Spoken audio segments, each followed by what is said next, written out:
For most of the last decade, the city of Portland's national reputation was largely informed by the sketch TV series Portlandia.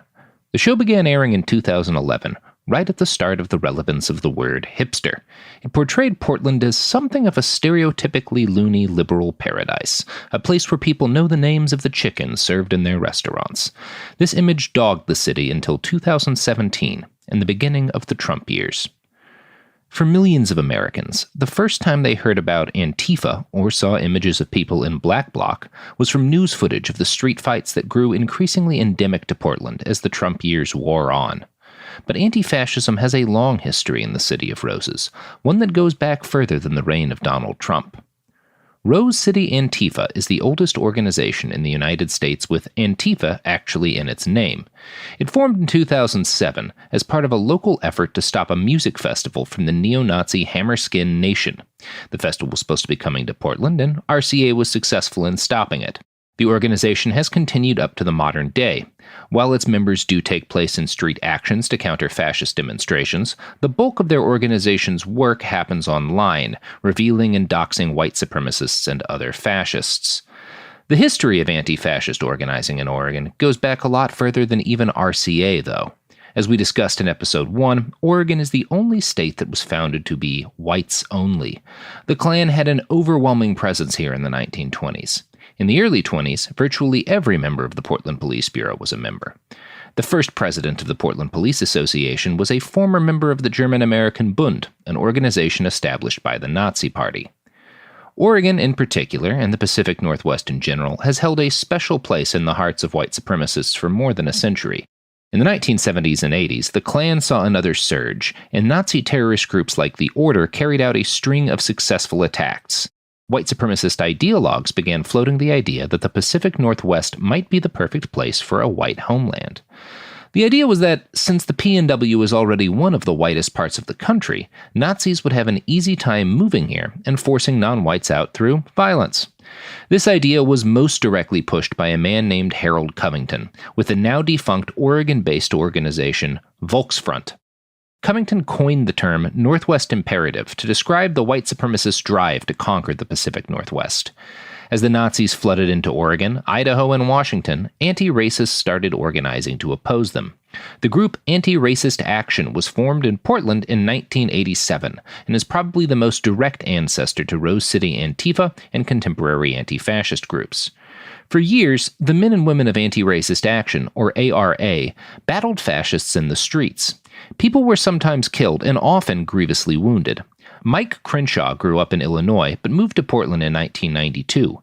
He quickly got involved in anti-racist organizing at one of the high points for fascist violence in Portland history. I went from not really seeing white folks at all, unless they were in positions of authority, to moving to white communities where white people were definitely the majority, and not just in positions of authority, but also everywhere. So there were experiences I had when we lived in smaller towns in Illinois, where me and my brother would be like the only black kids in certain schools, you know.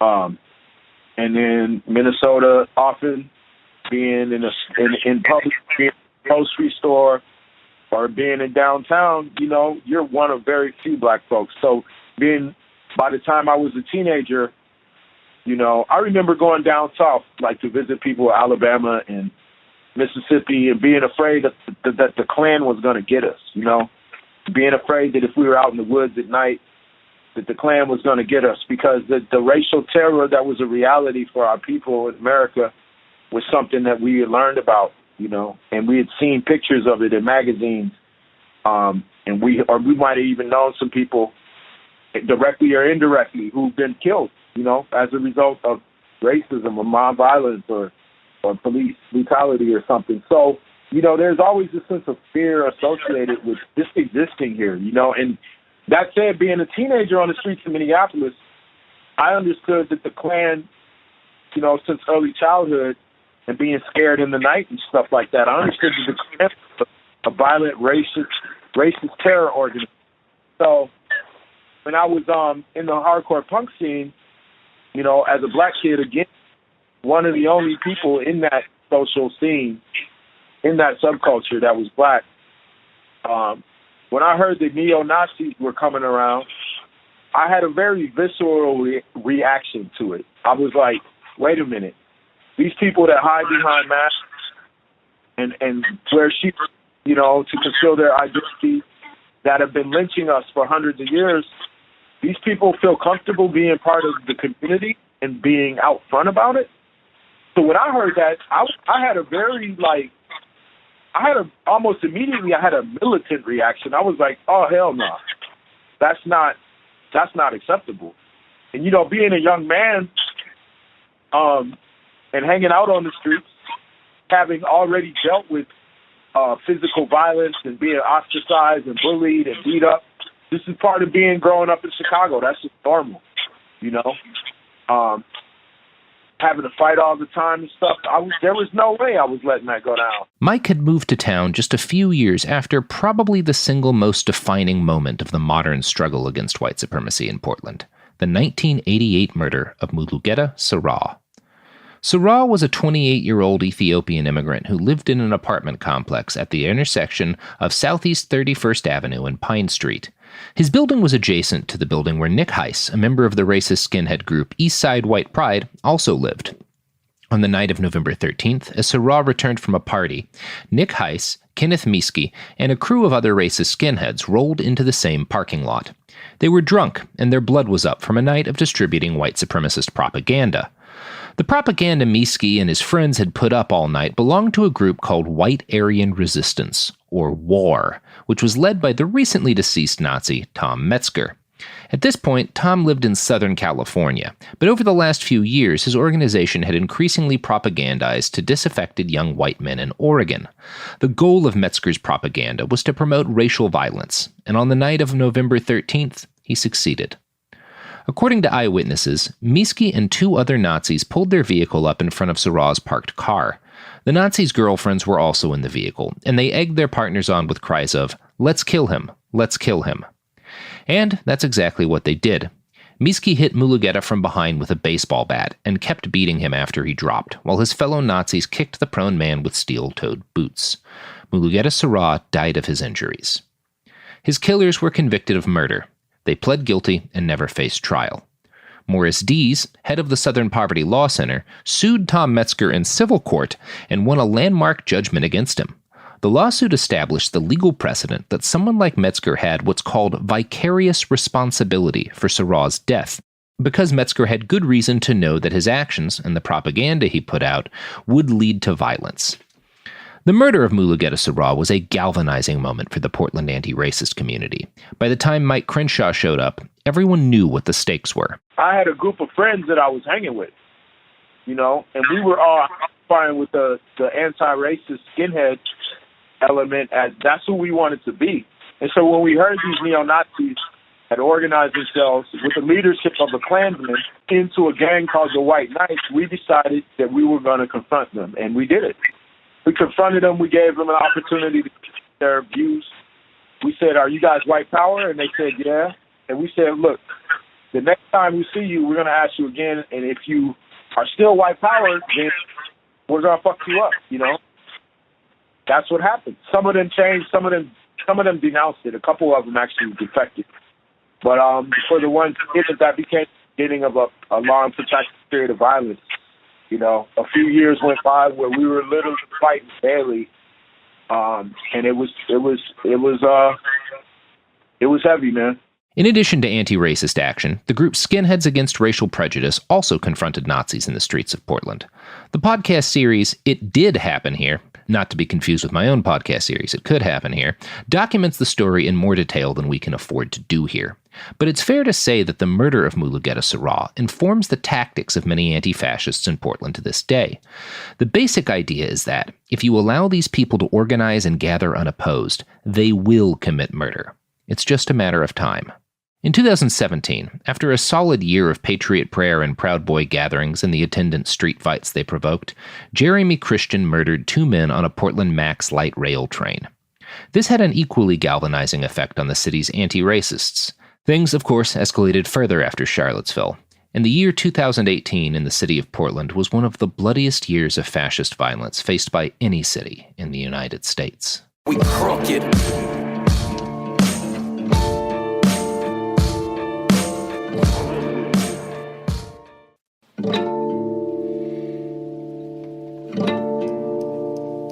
My colleague Garrison is going to take over here to give you an overview of how the street battles between fascists and anti-fascists evolved from 2017 on. As Trump ushered conservative nationalism into the mainstream, the vast MAGA movement brought street battles with their political enemies back into vogue. The most prominent of the far-right groups that gathered in Portland was Patriot Prayer, led by self-described street preacher Joey Gibson. Patriot Prayer formed alongside numerous other far-right and neo-fascist groups in 2016 to support the candidacy of Donald Trump. Throughout 2017 and 2018, Patriot Prayer put on dozens and dozens of rallies throughout the Pacific Northwest, and especially Portland. While Patriot Prayer rarely numbered more than a few dozen members, they were capable in drawing in hundreds of people by allying with militias like the Three Percenters and street gangs like the Proud Boys, and also explicit white nationalist groups like Identity Europa. These street demos regularly escalated into violent brawls, with police almost always taking the side of the far right and carrying out attacks on anti-fascist demonstrators. Here's how someone with the Youth Liberation Front explained their entry into activism and anti-fascism. Reminder, we've redubbed the audio with a voice actor because these children are regularly threatened with murder. Yeah, I think for me, it was definitely what was going on in my everyday life. That kind of pushed me to get more involved in politics. I was fucking in school, and then I heard about Jeremy Christian killing people on the Max I ride home. And then that like really consumed me, and it was integral into me becoming like anti-fascist and anti-racist, and not just kind of pushed my growth into anarchism and then ecology. So I think things happening in my world around me was the first thing that definitely pushed me here. Jeremy Christian attended multiple Patriot Prayer rallies before he stabbed 3 people and killed 2 in a racially motivated attack on Portland's Max Rail on May 27, 2017. While Christian was eventually kicked out of a Patriot Prayer rally for openly sig-heiling, the fact that Joey Gibson chose to hold a rally immediately after the murders suggests that many of their members may not have disavowed him as much as they claimed. The far-right rallies that immediately followed Christian's stabbing spree grew ever more violent. Gibson and company used their newfound notoriety to hold events in cities throughout the West Coast, many of which ended in brawls. Through it all, Gibson maintained a close relationship with the Portland Police Bureau, specifically Lieutenant Jeff Naia, the previous commander of PPB's Rapid Response Team, the very same team of, quote, riot police, who would be responsible for suppressing BLM rallies in 2020. In text messages from Lieutenant Naia to Gibson, found via public records requests, Lieutenant Naia was showcased giving Gibson information about Antifa during rallies, and instructing Gibson and other Patriot Prayer members on how to avoid being arrested themselves. At one point, Naia went so far as to tell Gibson that he and other officers were trying specifically not to arrest a violent right-wing street brawler, Tiny Tos, who had outstanding arrest warrants at the time. Naia told Gibson, quote, just make sure he doesn't do anything which may draw our attention. If he still has the warrant in our system, I don't run you guys, so I don't personally know, the officers could arrest him. I don't see a need to arrest on the warrant unless there is a reason, unquote. The texts were from 2017 to 2018, but only released in February of 2019. Back in June of 2018, a rally that was originally planned to protest police violence turned into an anti-fascist rally after Patriot Prayer announced they would show up to counter the original protest. After some brawling in the streets, the Portland Police Bureau arrested multiple anti-fascists, but failed to arrest anyone on the right. This appears to have been done under orders from Lieutenant Naia. In live stream footage, officers are seen walking up to and telling Gibson, quote, I just talked to Jeff Naia, and he asked me to tell you that he has probable cause to arrest a couple of the guys here. They've arrested the other side, so it's not singling you guys out. But it's time to go. If you guys can go home, there won't be any arrests. 2 months later, at another opposing anti-fascist Patriot Prayer / Proud Boy rally, Portland police shot munitions at anti-fascists as they ordered them to disperse. One of these munitions, a flashbang grenade, was launched at the head of a self-described anti-fascist, Aaron Anthony Cantu. The grenade split his skull open and embedded all the way through his bike helmet. Cantu was treated at the scene by several volunteer street medics, and eventually was taken to the hospital. He suffered a traumatic brain injury with severe hemorrhaging. Had he not been wearing that bike helmet, he would have most certainly died. Fast forward to the start of 2020. For the first 2 months of BLM protests in Portland, the far right was oddly absent. This was seen as strange by everyone on the ground. For years, far-right demonstrators had shown up at every possible event to do violence. But as soon as tear gas and beatings started in May, those familiar fascist faces were nowhere to be seen. There were, however, constant rumors of, quote, Proud Boys circling the area, unquote.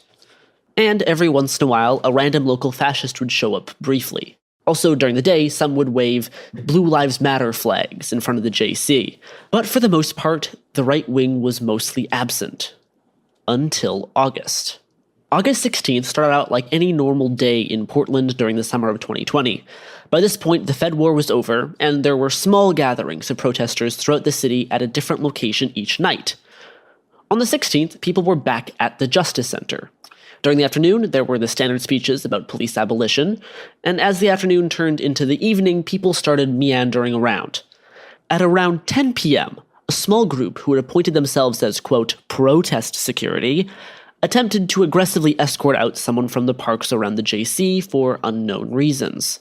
Quote, security led this person over to the nearby 7-Eleven, where they were more or less randomly jumped by someone else. We should say a bit here about the 7-Eleven near the Justice Center.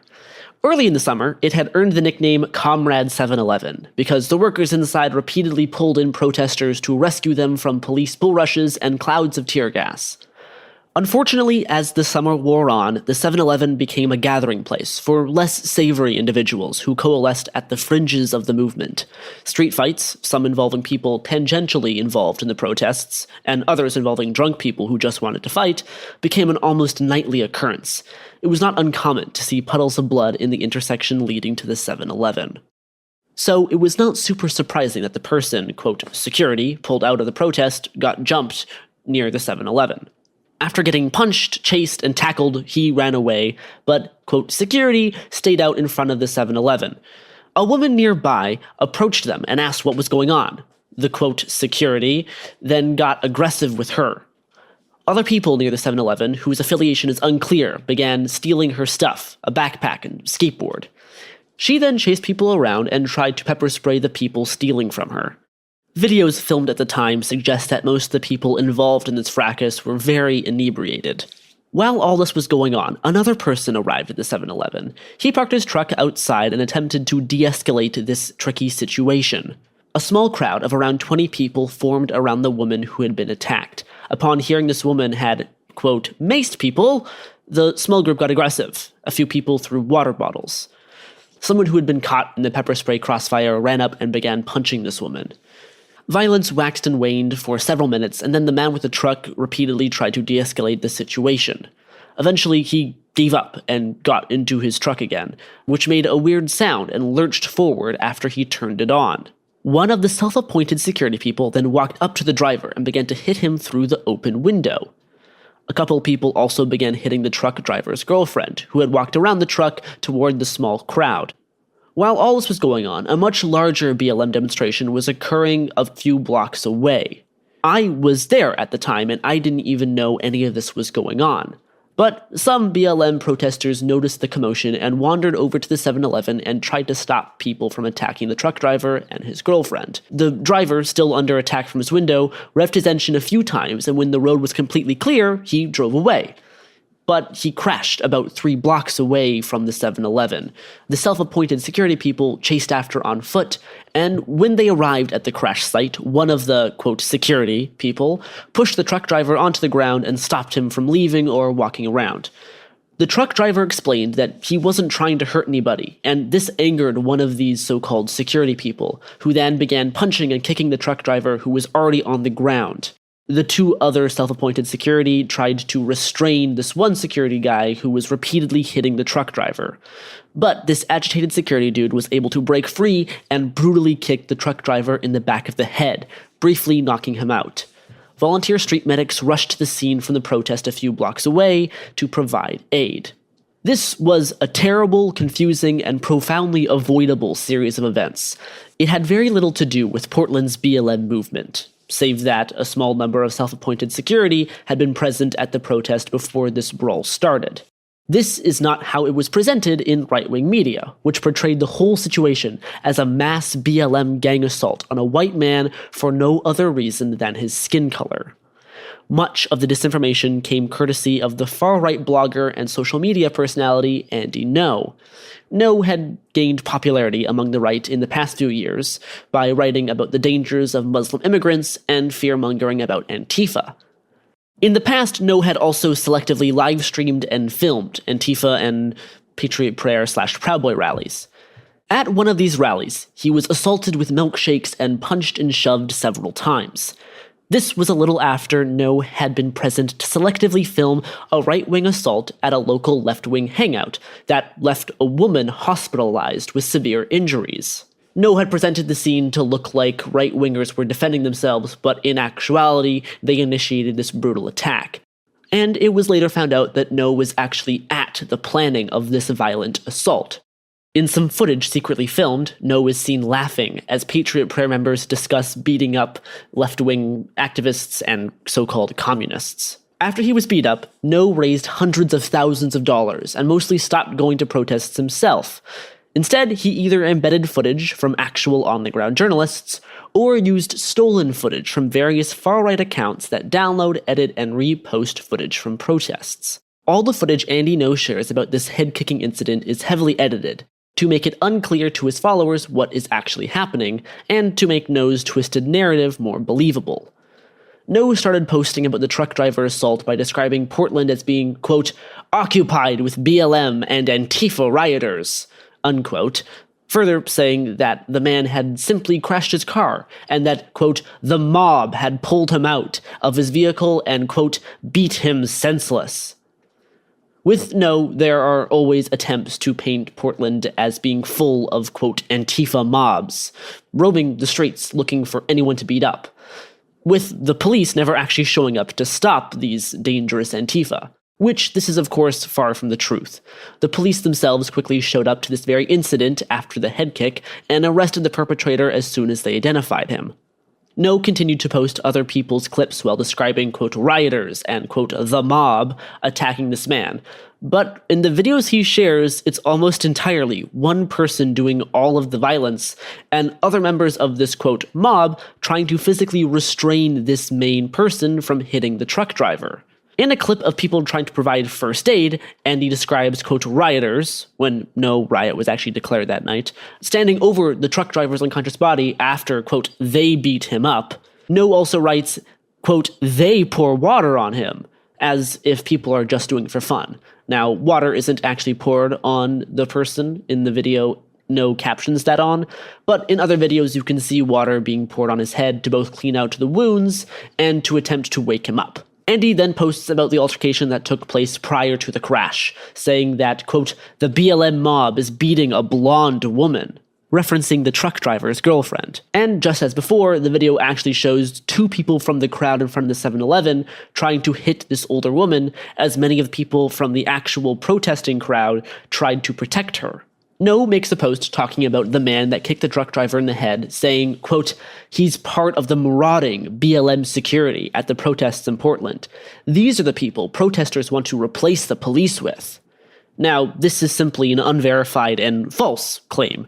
No one in Portland has ever talked about replacing the police with the random dudes that elected themselves as, quote, security during protests. In fact, many people at protests speak out against these self-proclaimed security people, both before and after this incident. And of course, Ngo failed to mention that all of this happened some distance away from the actual BLM protest that night. Like I said, I was there, and I knew nothing about this until I got home and checked Twitter. But Ngo would have you think that this is the BLM movement itself, not a mixture of random men who LARP as security and drunk people at 7-Eleven. When interviewed by local media, the truck driver's girlfriend said that the people who attacked her and her boyfriend were not real protesters. We crooked.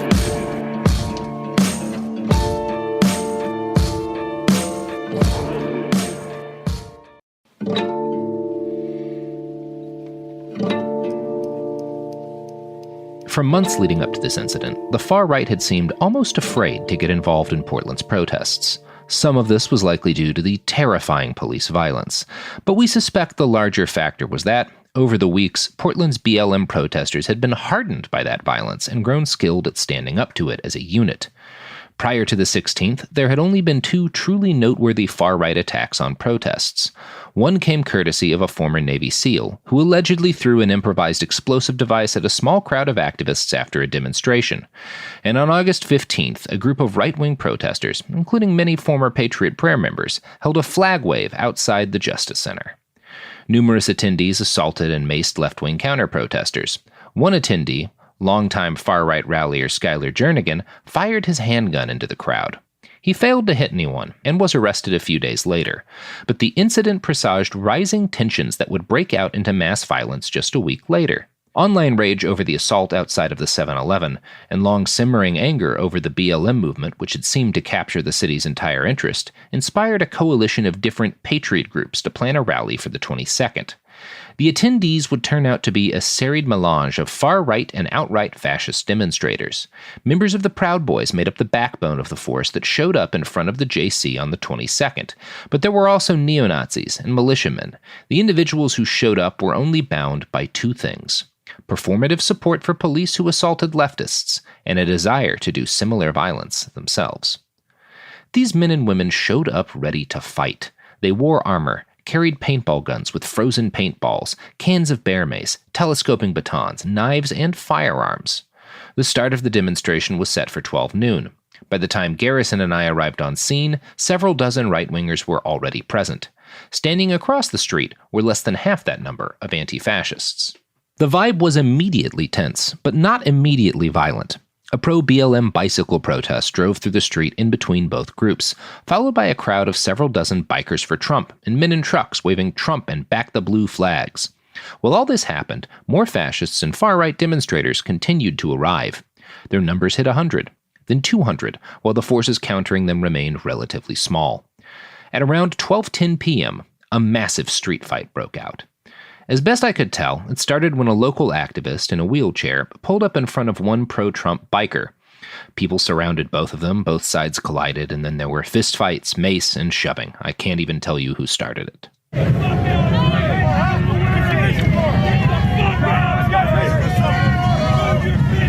David Willis, a local anti-Semitic protester, threatened me and a number of other protesters with an AR-15-style paintball gun loaded with paintballs that he'd frozen in order to cause more damage. Willis had evidently spent quite some time listening to Portland protest live streams. He repeatedly threatened people, using a tone that I think was a deliberate imitation of the police. There was a brief lull in the action after this initial explosion, but it did not last long. Violence commenced soon again. Right-wing demonstrators pulled out tasers and beat sticks. Several of them formed up into a shield wall, organized by a neo-Nazi with a baton who attempted to lead them into battle. At around 12:20 p.m., the fighting waned again. Anti-fascist reinforcement showed up, and the 2 groups neared parity, with 200 or 300 people on each side. There was a pause in the violence, but everyone in attendance knew it would not last. The police opted to stay away, although, in the distance, you could hear the LRAD asking everyone to please stay nice. Right to speech and assembly. We recognize there are many different views gathered here today. All groups should practice self-monitoring and remain peaceful. Members not delivering views should remain unapathetic. For a little over a half hour, relative peace reigned. More left-wing demonstrators continued to show up, including Demetria Hester, who led the crowd in chants of Black Lives Matter. Right-wingers responded with less cohesive chants of their own, like, "Hey, hey, ho, ho, these violent rioters have got to go." Finally, a bit after 1:10 p.m., a right-wing demonstrator hucked a jug of OJ over his shield wall and into the anti-fascist ranks. This was followed by improvised flashbangs, and soon another general melee broke out. Things got incredibly ugly. Much of the violence centered around the BLM snack van, a common sight at local protests that did exactly what it sounds like. In this video, you can hear a crowd of several dozen charge a single man standing in front of the van. They mace him repeatedly and beat his arms and legs with batons. Brawls continued to break out. At a little after 1:20 p.m., as I rushed over to where a crowd of Proud Boys and other right-wingers were assaulting a person on the ground, beating them with sticks, a Proud Boy swung a baton at my camera hand, breaking it in 2 places. Numerous other people had bones broken by violent fascists that day. Most of these individuals will never make their names public. They showed up in Black Bloc to confront dangerous Nazis and other extremists who intended to harm people. Violence occurred throughout the next hour, with mass shield charges from the right wing that were repulsed only after significant injuries. The whole ugly event culminated around 2 p.m. when an anti-fascist shield wall finally squared off with a fascist shield wall. This was the first time that both groups had confronted each other in a mass, unified way, as opposed to the dozens of scattered brawls and, to be fair, conversations that had characterized the early part of the day. The right hucked fireworks and insults at their opponents. Both groups kept their distance, throwing things and opposing each other with lines of shields. This stalemate lasted for a few minutes and was broken when a group of unarmed and unmasked BIPOC activists marched up to the right-wing shield wall. Despite being unarmed, they were assaulted en masse by the crowd and repeatedly maced. Anti-fascists had to run up and pull them back into the line in order to protect them.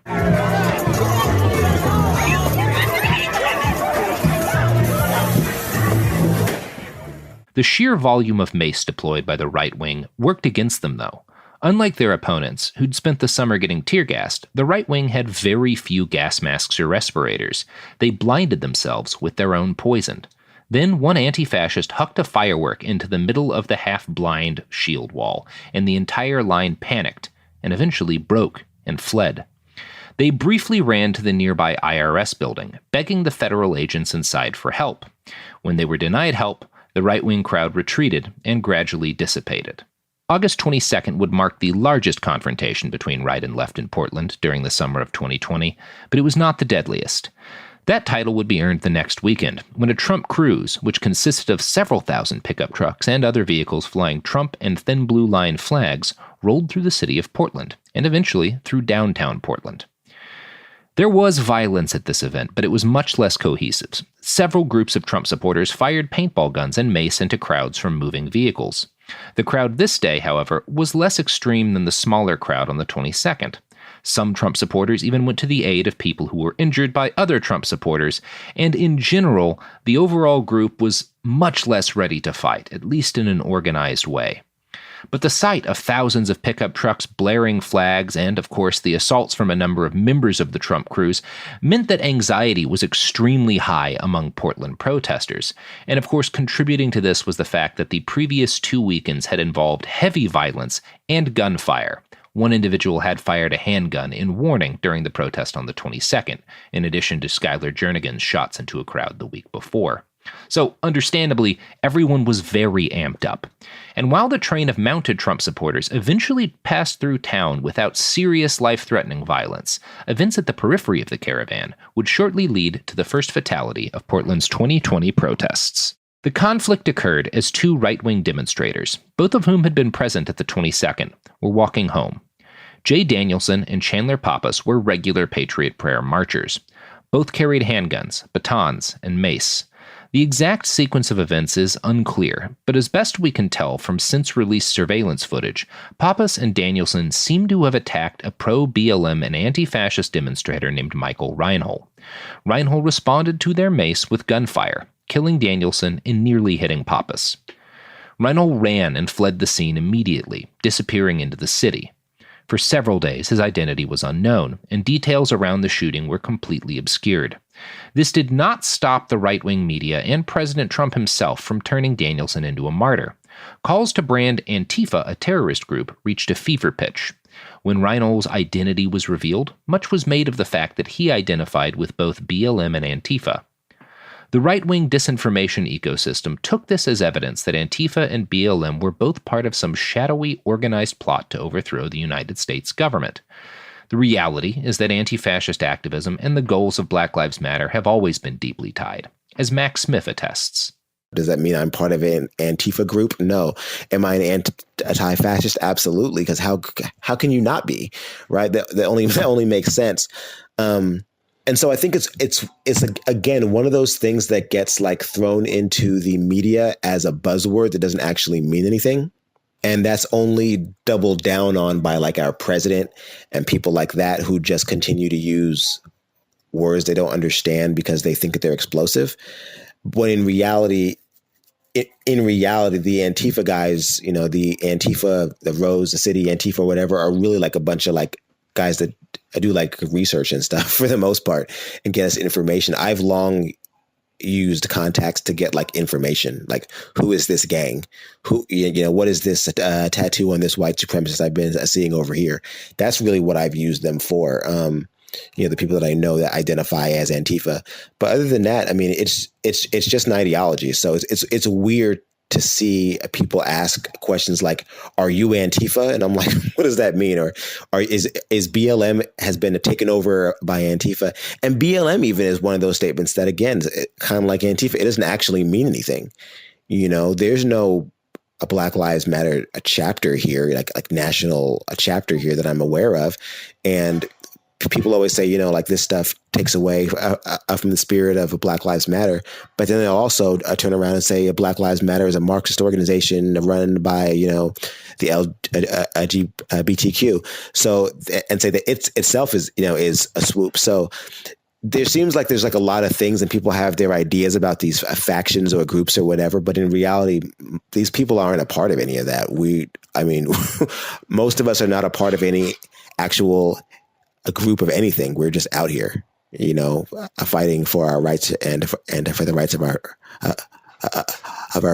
friends and neighbors. So all those labels are kind of funny. Like, you know, we're not in a gang. We aren't the Proud Boys or the Patriot Prayers. They all have their names and cliques and groups and nonprofits and all that. That's not really our thing. So I think that they have a hard time. I think that people have a hard time processing that in general. That's not the way that we're trained to think. We're kind of trained to think in the way of cliques and groups and brands. You know, it's all about branding and how are you branded and do you wear matching outfits and that kind of stuff. So people just see Black Bloc and they see a brand and then they hear Antifa and they think of a brand and then they just put it all together and they have this idea in their heads. But it's just not based in reality. Creme Brulee also had some complicated thoughts on the intersection of anti-fascism and the Black Lives Matter movement. It's complicated and the source of a lot of tension, for sure, in the city right now and kind of throughout this entire thing, because you do have, you know, marches and actions that claim to be, you know, Black Lives Matter when a lot of the people there are there for like quote unquote anti-fascist or purely anti-cop reasons. And it's hard because you need bodies, but I don't know, because that's some like first 100 days thinking, I feel like right now.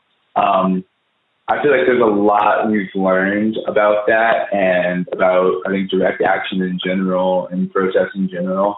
I think it actually is extremely important now. It's always been extremely important, but now I think it's extremely important, and a lot of people are more aware that the direct action or the protest or like the mutual aid, reach out, I don't know, has a defined like goal or defined like this is, you know, anti-fascist march, this is Black Lives Matter DA, this is, you know, anti-cop sweep or whatever. I don't think it has to be, you know, that always spelled out, but it needs to be clear and it needs to be, you know, leadership in position that knows that goal. And, you know, like I said earlier, kind of that like thinking we need numbers of first 100 days thinking. And it kind of is because as you kind of learn bigger DAs and bigger actions, when shit gets kind of haywire, it can be chaotic because there are so many people there who maybe they're there for the right reasons, but they're not like on the same page. And when everyone's not on the same page, then it's really hard for an action to be effective, and it's really easy for people to get into dangerous situations. So, like, yeah, smaller more concise, more focused. Now I'm just talking about strategy. But with the focus is important, and all these things. I guess in terms of the relationship between, those two things, my perspective is Black liberation is liberation for everybody, and I guess from my perspective, the goals. I don't know if it's goals, but the through line to me personally is Black Lives Matter, at least like from a looking at it linearly standpoint. If we really are considering Black Lives Matter, if we get to the point in our country where Black lives are mattering, then there will probably be less fascists, or we will have done something, you know what I mean? If the entire country is like, yeah, Black Lives Matter, that's a country where at least fascists aren't in government. And that's a country where at least